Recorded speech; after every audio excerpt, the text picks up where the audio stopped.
io veramente non mi capacito di come questa notizia non sia apparsa ovunque nel nostro paese. Non vi rendete conto? Praticamente hanno scoperto una biofirma chiara, indistinguibile della vita su di un esopianeta lontano e oggi vi informerò personalmente di tutti i dettagli. In una scoperta rivoluzionaria, il telescopio spaziale James Webb della NASA potrebbe aver appena individuato segni di vita extraterrestre su di un pianeta extrasolare 8,6 volte più massiccio della Terra, soprannominato K2-18b. In uno studio ufficiale pubblicato su The Astrophysical Journal, carte ufficiali alla mano, studi ufficiali, i ricercatori hanno affermato che il James Webb ha rilevato una molecola chiamata dimetilsolfuro che è prodotta esclusivamente da organismi viventi sulla Terra. Ma attenzione, non è finita qui. Insieme al dimetilsolfuro, non solo, i ricercatori hanno anche rilevato la presenza di molecole contenenti carbonio, tra cui metano e anidride carbonica, il che significa che su quel pianeta, molto probabilmente, c'è vita complessa. Secondo la NASA, in questo articolo ufficiale dal sito ufficiale della NASA, signori, la presenza di questi gas suggerisce che K2-18b potrebbe essere un esopianeta oceanico potenzialmente dotato di un'atmosfera ricca di idrogeno e di una superficie coperta di oceani, aumentando significativamente le sue probabilità di ospitare la vita. Guarda caso, il dimetilsolfuro sulla Terra viene prodotto dal fitoplancton negli oceani e guarda caso, questo qui è proprio un pianeta oceanico. 2 più 2, no? Sono necessari ulteriori dati per confermare i risultati, tuttavia i ricercatori, signori, sulla pubblicazione ufficiale si sono detti scioccati dai risultati iniziali e dalla possibilità che K2-18b possa offrire la prima conferma ufficiale della vita extraterrestre. E stai tranquillo perché in questo video chiarirò tutti i tuoi dubbi. Per iniziare, primo dubbio, come si analizzano gli esopianeti lontani? Molto semplice. Si osserva la stella di un determinato sistema e quando si rilevano abbassamenti di luminosità si va alla ricerca di un esopianeta che gli orbita attorno attraverso quelli che vengono chiamati transiti. Se l'abbassamento di luminosità viene riprodotto costantemente significa che, per forza, è causato da un pianeta che oscura parte della stella passandoci davanti. Ci si concentra su quell'abbassamento di luminosità e a quel punto è possibile identificare tutta una serie di dati specifici del pianeta in questione. Concentrandosi sulle caratteristiche spettrali, gli scienziati hanno messo a punto strumenti potentissimi che possono addirittura, transito dopo transito del pianeta davanti alla stella, identificare la composizione atmosferica di un pianeta lontano. Ok? Ma andiamo per gradi. Lanciato per la prima volta nel dicembre 2021, il telescopio spaziale James Webb rappresenta un enorme progresso in termini di sensibilità e risoluzione rispetto ai suoi predecessori. Secondo un documento di ricerca pubblicato sul The Astrophysical Journal nel 2022, le prime osservazioni del telescopio hanno fatto prevedere agli esperti che i suoi contributi saranno trasformativi sia per l'astrofisica che per la nostra comprensione dell'universo. Questo risultato è stato possibile solo grazie all'esteso intervallo di lunghezze d'onda e all'estrema sensibilità senza precedenti del James Webb, che ha consentito un rilevamento affidabile delle caratteristiche spettrali con soli 2 transiti. Per fare un confronto, un'osservazione di transito con il James Webb ha fornito una precisione paragonabile a 8 signori osservazioni con il telescopio spaziale Hubble, condotte in pochi anni e in un intervallo di lunghezza d'onda relativamente ristretto. Ora possiamo guardare più lontano, più nitidamente e abbiamo il potenziale tecnologico per rilevare caratteristiche spettrali dalle atmosfere lontane dei pianeti che prima potevamo solo sognare. Da qui sono emersi tutta una serie di dati veramente compromettenti, ok? Addirittura, signori, il James Webb, ne ho parlato in un video pochi mesi fa, ha osservato alcune galassie colossali che si stavano cannibalizzando fra di loro a miliardi di anni luce di distanza. Galassie talmente antiche ma allo stesso tempo talmente evolute che ci si è chiesto se non fosse il caso di ridatare l'età dell'universo. Chiaro? La scoperta rivoluzionaria interessa un pianeta extrasolare sito a 120 anni luce di distanza dalla Terra, posto nella zona abitabile rispetto alla sua stella madre, che ha mostrato agli occhi del James Webb biofirme inequivocabili. Avete capito bene? Biofirme, ok? Sul nostro pianeta, cari signori, il dimetilsolfuro è prodotto solo, e attenzione, solo dalla vita. La maggior parte dell'atmosfera terrestre viene emessa dal fitoplancton negli ambienti marini e su K218b abbiamo rilevato le stesse medesime biofirme che vengono prodotte dal fitoplancton qui sulla Terra. Grazie alla sua grandezza rispetto agli altri pianeti del Sistema Solare, gli scienziati hanno iniziato a caratterizzarlo, ok? K218b orbita attorno a una nana fredda chiamata K218 all'interno di quella che è nota come zona abitabile.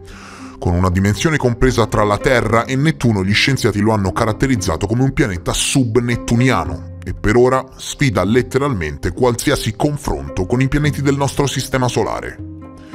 Per darti un'idea, puoi tranquillamente immaginarti un mondo oceanico popolato da creature che neanche l'immaginazione umana può arrivare a concepire. Chiaro? Prima di continuare vorrei spendere qualche secondo per precisare una cosa, un tecnicismo, ok? In molti mi scrivono spesso e leggo parecchi commenti dove mi viene detto che non arriva la notifica per le premiere e per i video che escono e così in molti perdono la chat dal vivo e l'evento durante la premiere. Ora, siccome YouTube valorizza i video che in poco tempo vengono visualizzati di più, un giusto modo per contribuire al canale, per ripagare la costanza nella pubblicazione, è quello di cliccare subito il video appena esce. Poi lo guarderai con attenzione il giorno dopo, non fa niente, ma appena esce un video cliccaci, ok? E per farlo devi attivare la campanella degli avvisi qui sul canale. Nella home page clicchi sulla campanella degli avvisi e la attivi. Ma non basta, perché per esempio questo parametro nel mio YouTube Analytics mi dice che questi sono gli iscritti che hanno attivato la campanella sul canale ma che non hanno le notifiche di YouTube attive nelle impostazioni del telefono. Quindi, primo attivi la campanella sul canale e poi vai nelle impostazioni del tuo smartphone, cerca notifiche e attivale per l'app YouTube. Così facendo, stai tranquillo che riceverai le notifiche ogni volta che pubblico una premiere. Così potrai, in primo luogo, non perderti le uscite settimanali qui sul canale e secondo, potrai contribuire al canale cliccando subito un video appena esce. Detto questo, vi ringrazio e non vi rubo altro tempo. L'assenza di mondi simili all'interno del nostro sistema solare impone che mondi del genere siano poco conosciuti e la composizione delle atmosfere di questi pianeti è tuttora un argomento di caldo dibattito fra gli astronomi. Tuttavia, data l'abbondanza di corpi subnettuniani nell'universo, signori, che sono molti di più rispetto ai pianeti rocciosi come il nostro, alcuni astronomi ritengono che questi giganteschi esopianeti potrebbero rappresentare obiettivi promettenti nella ricerca di vita extraterrestre. La pubblicazione scientifica ufficiale parla chiaro, ok? Ci riferisce che su questo esopianeta sono state rilevate delle biofirme che sul nostro pianeta vengono prodotte solo dalla vita. Mi sembra semplice da capire, no? Può davvero essere questa la prima prova scientifica di vita extraterrestre? Non che ce ne sia stato bisogno, però può essere questa a livello scientifico e accademico? Interessante, non trovi? Personalmente questa ricerca mi ha dato la possibilità di far viaggiare l'immaginazione e se difatti nel corso di milioni di anni le creature marine che abitano questi oceani avessero sviluppato un intelletto che neanche ci immaginiamo? Hai visto Avatar, la via dell'acqua? Ecco, fatti un'idea, no? E che tipo di abissi esistono in un mondo oceanico del genere molto più grande della Terra? Fantastico, non trovate? Solo il voler immaginare una realtà del genere mette i brividi, no? Ebbene, l'articolo della NASA ci riporta sulla Terra e ci fa capire che assolutamente non si tratta della trama di un film di fantascienza, ma di una vera e propria possibilità. Ma come facciamo, in senso pratico, ok, ad ottenere tali dati? I ricercatori che hanno lavorato alla pubblicazione affermano che questa scoperta potenzialmente epocale della vita aliena su K2-18b è stata possibile solo grazie alla straordinaria capacità del telescopio spaziale James Webb di analizzare la luce che passa attraverso l'atmosfera di un esopianeta e decodificarne la composizione chimica suddividendola in frequenze costituenti. Questo risultato è stato possibile solo grazie all'esteso intervallo di lunghezze d'onda e alla sensibilità senza precedenti del James Webb, che ha consentito un rilevamento affidabile delle caratteristiche spettrali con soli 2 transiti invece che 8. Qui vedete proprio la tabella ufficiale dei rilevamenti. La NASA sul suo sito scrive che la caratterizzazione delle atmosfere degli esopianeti come K2-18b, ovvero l'identificazione dei loro gas e delle loro condizioni fisiche, è un'area molto attiva in astronomia. Tuttavia questi pianeti sono letteralmente offuscati dal bagliore delle loro stelle madri, molto più grandi, il che rende l'esplorazione delle atmosfere degli esopianeti particolarmente impegnativa. Il team, però, ha eluso questa sfida analizzando la luce proveniente dalla stella madre di K2-18b mentre attraversava l'atmosfera dell'esopianeta. K2-18b è un esopianeta in transito, il che significa che possiamo rilevare un calo di luminosità mentre passa davanti alla faccia della sua stella ospite. È così che l'esopianeta è stato scoperto per la prima volta nel 2015 con la missione K2 della NASA. Ciò significa che durante i transiti una piccola frazione della luce stellare passerà attraverso l'atmosfera dell'esopianeta prima di raggiungere i telescopi. Il passaggio della luce stellare attraverso l'atmosfera dell'esopianeta lascia tracce che gli astronomi possono mettere insieme per determinare i gas dell'atmosfera dell'esopianeta. E mi sembra più che chiaro, no? Più chiaro di così si muore. La strada è ancora lunga però. Ok? Il gruppo di ricerca ha in programma di continuare le indagini su K2-18b utilizzando lo spettrografo del James Webb. Mirano, insomma, a rafforzare la validità delle loro scoperte iniziali acquisendo al tempo stesso informazioni più approfondite sulle caratteristiche ambientali di questo mondo lontano. Mi sembra ovvio, no? Questa scoperta incredibile ha assolutamente bisogno di essere approfondita. E sperano di confermare queste prime tracce chimiche di vita entro l'anno prossimo e magari di approfondire così la ricerca su altri esopianeti, no? Chissà.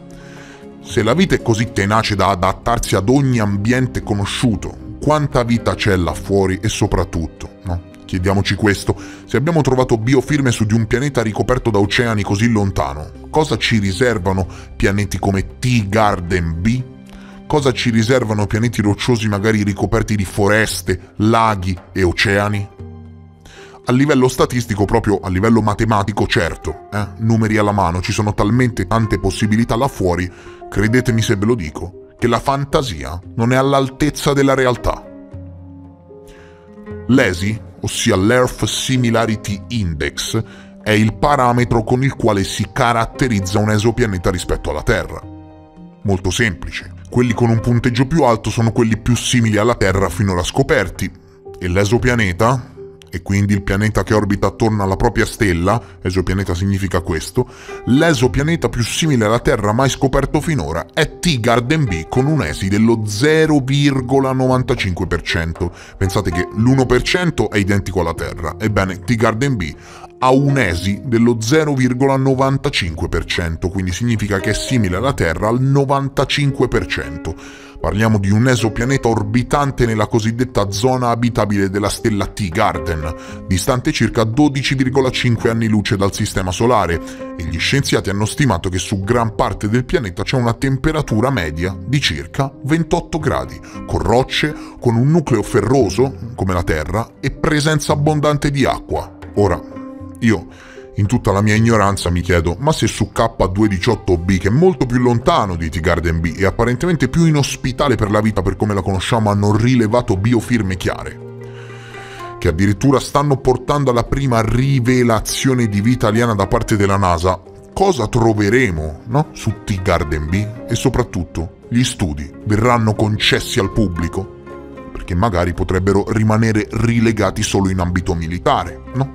E perché si parla così poco del pianeta più simile alla Terra mai scoperto? Ma c'è di più. Ebbene sì, si può andare anche oltre l'ESI perché sono state scoperte delle superterre dove si ipotizza che il grado di abitabilità sia più elevato di quello presente sul nostro pianeta. Se ci pensi, se ti fermi un attimo a pensare, no? Abbiamo i poli congelati, insomma zone inospitali, deserti, inabitabili e altro sulla Terra, no? Non tutte le zone del pianeta sono molto abitabili o confortevoli per la vita. Ebbene, sono stati scoperti esopianeti chiamati infatti superterre o pianeti superabitabili, più abitabili del pianeta Terra, e mi chiedo quante biofirme certe e rilevabili, inequivocabili troverebbero gli scienziati se concentrassero in questi posti le loro osservazioni spettrali? E che cosa ci riservano mondi alieni del genere molto più grandi della Terra e allo stesso tempo molto più abitabili? Fuori di testa, no? Domande e dubbi, ricerche insomma totalmente lecite. Non trovi? Alla BBC, il vice direttore della Royal Astronomical Society di Londra, il dottor Robert Massey, ha detto che ci stiamo letteralmente muovendo verso il punto in cui saremmo in grado di certificare la vita extraterrestre.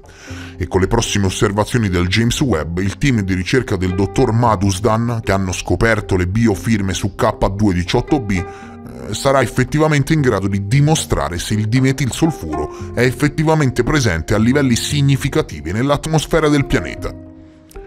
E che i risultati siano confermati o meno, gli scienziati sottolineano che i dati preliminari mostrano le potenti capacità del James Webb di scoprire potenziali segni di vita extraterrestre in angoli remoti, molto remoti del nostro universo.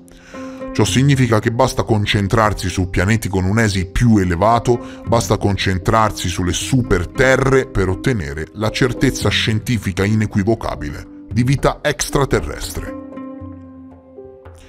La NASA sul suo sito ufficiale scrive: l'abbondanza di metano e anidride carbonica e la carenza di ammoniaca supportano l'ipotesi che potrebbe esserci un oceano d'acqua al di sotto di un'atmosfera ricca di idrogeno in K218b. Queste osservazioni iniziali del James Webb hanno fornito anche la possibile rilevazione di una molecola chiamata dimetilsolfuro.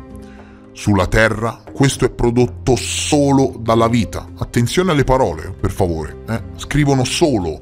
È prodotto solo dalla vita. Chiaro? La maggior parte del dimetilsolfuro nell'atmosfera terrestre è emessa dal fitoplancton negli ambienti marini.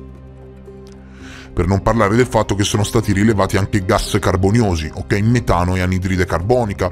Mi giocherei la mano destra che su questo pianeta c'è vita complessa. Chiaro, sarebbe davvero strano il contrario. Dopo tutte le indicazioni e le biofirme rilevate, sarebbe davvero strano il contrario. Cosa comporta a livello scientifico una scoperta del genere? Che idea ti sei fatto? E soprattutto, ti è piaciuto il video? Mi raccomando, se pensi che il video ti sia piaciuto e ti abbia intrattenuto positivamente, lascia un like che non ti costa niente. Prima di andare via, clicca sul tasto dei mi piace. Se sei nuovo e ti interessi ai temi che affronto e pensi che me lo merito, iscriviti al canale. Io vi voglio bene, vi abbraccio, vi ringrazio per essere stati con me e vi rimando come sempre al prossimo episodio. Adieu!